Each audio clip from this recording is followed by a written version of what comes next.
Hi everybody, thanks for watching. I should have done this video a couple weeks ago before I started talking about the 4 things you can do at home to help support your kids with sensory differences, but better late than never. So we are already into 2 topics. I have already done a video on sleep and 2 videos on nutrition and picky eating, but I figured I would take a pause and just remind us why we are looking at these things. Several months ago, I started making videos about sensory processing disorder, kind of explaining what sensory processing is, what sensory processing disorder is, and then the different types of sensory processing disorder, all to kind of give you an idea and maybe help guide you in a certain direction if you think your child is dealing with sensory differences, or you know your child is dealing with sensory differences, just to give a better understanding of what's actually happening in their brain.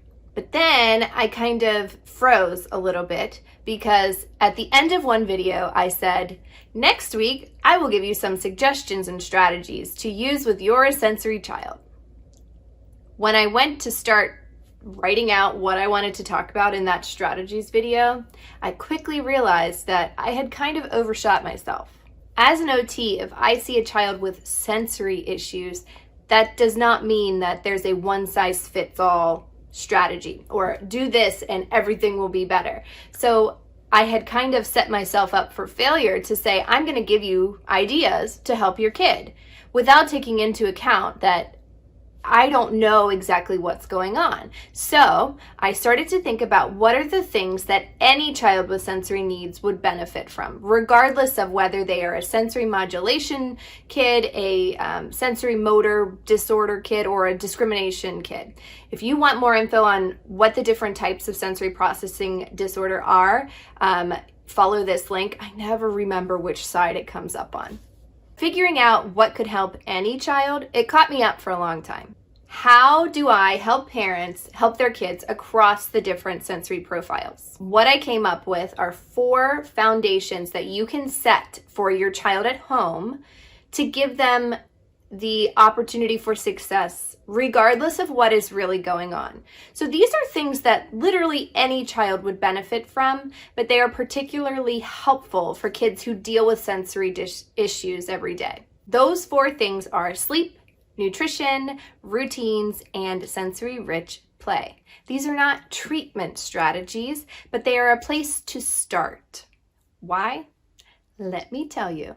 Children with sensory differences process information in their brain in a way that is inefficient or inappropriate, and it ultimately results in an output, a behavior, or a result that is not what we're looking for. It does not match what is happening in their environment, in their daily life.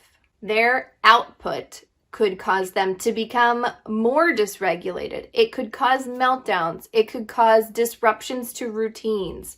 All of these things can happen because what's happening in the brain is not getting filed correctly. Again, go back to the what is sensory processing and what is sensory processing disorder for a deeper dive into that topic. If you have a child with a modulation disorder, these kids basically feel like they are in a fight, flight, or freeze response all the time. Their brain thinks that they are under attack or simple everyday things are a threat. They are not available for engaging and they're not available to participate in life in a meaningful way. So these kids need to know that you as the parent are safe, you're consistent, and you are available. Kids with other types of sensory disorders may have a hard time getting to a right spot to participate well in their daily life, or they might have a hard time planning their movements or sequencing movements to do something that they're expected to do. In all kids, sensory needs or not, routines, expectations, and boundaries help them feel secure. They know what you expect of them, where the line is, and they can rely on that for some sense of safety. You may be thinking, well, yeah, safety. Yeah, my kid is safe. I would never put them in an unsafe position. Remember, we're talking about how the brain is functioning and processing things. They don't see things or experience things in the same way.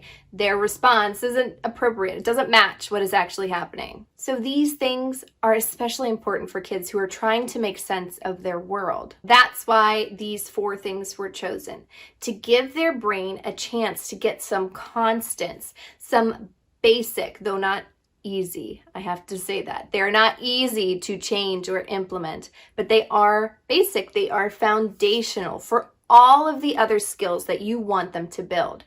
School success, relationship success, social emotional success. All of these things build off a good foundation for sensory success. That's why I'm here. That's what I want to help you with. Figure out how to get that foundation started so that they can then progress and build and show you all of the wonderful things that they can do and show themselves that they can be successful and confident. So yeah, I did an introduction halfway through my 4 things, but whatever. In YouTube land, you can watch things in whatever order you want.